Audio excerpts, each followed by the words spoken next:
Hello hi WhatsApp guys, আমি Simon. আপনারা দেখছেন আমাদের সকলের প্রিয় ইউটিউব চ্যানেল দা সাইমন। আশা করি সকলেই ভালো আছো। চ্যানেলটাকে সাবস্ক্রাইব করে পাশে থেকো এরকম নিত্য নতুন ব্লগ ভিডিও দেখার জন্য। আজকে ব্লগ ভিডিওতে আমরা আবার চলে এসেছি বারাইপুর হাজী সাহেবের বিরিয়ানিতে। তো আজের হাজী সাহেবের বিরিয়ানিটা টেস্ট করেই আপনাদেরকে জানাবো কেমন কি লাগলো।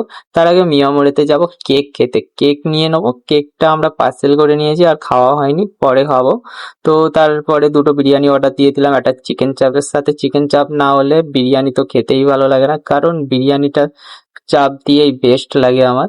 চিকেনের পিস মোটামুটি যা ছিল চলে যাওয়ার মতন, খুব একটা বড় ছিল না, খুব একটা ছোটও ছিল না, 100 টাকা হিসেবে ঠিকই আছে। রাইসটাও ভালো বড় বড় ছিল। তারপর টেস্ট করার পালা। টেস্ট করলাম, টেস্ট করে বিরিয়ানির রাইসটা আমার তো মোটামুটি লেগেছে। চিকেনের পিসটা যেটা ছিল সেটা একটু শক্ত মতো ছিল, মানে সেরকম জুসি জুসি না। আর চিকেনের পিসটা মোটামুটি সাইজের ছিল, ঠিকই আছে। তারপরে চিকেন চাপটা যেই নিলাম ভাই, আমার তো খাওয়াটাই গন্ডগোল হয়ে গেল।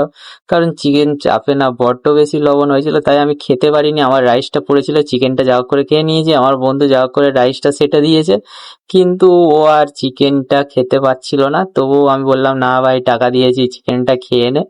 তারপরে বেরিয়ে গেলাম। বেরিয়ে এসে আর কি করবো, একটু রিভিউ দিচ্ছিলাম, যদিও আমারও ভালো লাগছিল না। কিন্তু আমার অভিজ্ঞতাটা এখানে খুব খারাপ কেটেছে, তাই আমার ভয়েসটা শোনালাম না। কারণ আমার বন্ধু পাশ থেকে একটু বাজে কথা বলছিল যে বড্ড বেশি লবণ ছিল, খেতে পারিনি, একটু অন্যরকম ভাবে বলছিল, তাই আমি ভয়েসটা কেটে দিয়ে এমনি এখন ভয়েস জুড়ে দিলাম। তো আমার তেমন একটা ভালো লাগেনি। তোমরা চাইলে আসতে পারো, তেমন কোনো ব্যাপার নয় যে আমি আসতে বারণ করবো। হয়তো আমাদের সাথে এরকম হয়েছে, সবসময় হয়তো এরকম হয় না। আজকে একটু লবণটা খুবই বেশি ছিল, তাই আমি রাইস খেতে পারিনি। তো বললাম, চ ভাই, খিদে তো পাচ্ছি, যাও খেতে হবে। তারপরে ফির আবার রেলগেটের পাশেই একটা মোমোর দোকান আছে, মোমো স্টল। ওখানে ফুচকাও পাওয়া যায়, দই ফুচকা। তো ওখান থেকে মোমোটা নিলাম, একটা স্টিম মোমো। আর ওই কি বলে বেশ ভাই, ভুলে যাচ্ছি নামটা। আরে খেতে খেতে না নামটাই ভুলে গেছিলাম। তো ওটাকে গন্ধরাজ মোমো বলে। তো গন্ধরাজ মোমো আর স্টিম মোমো দুটোই টেস্ট করলাম, ভালো লেগেছে।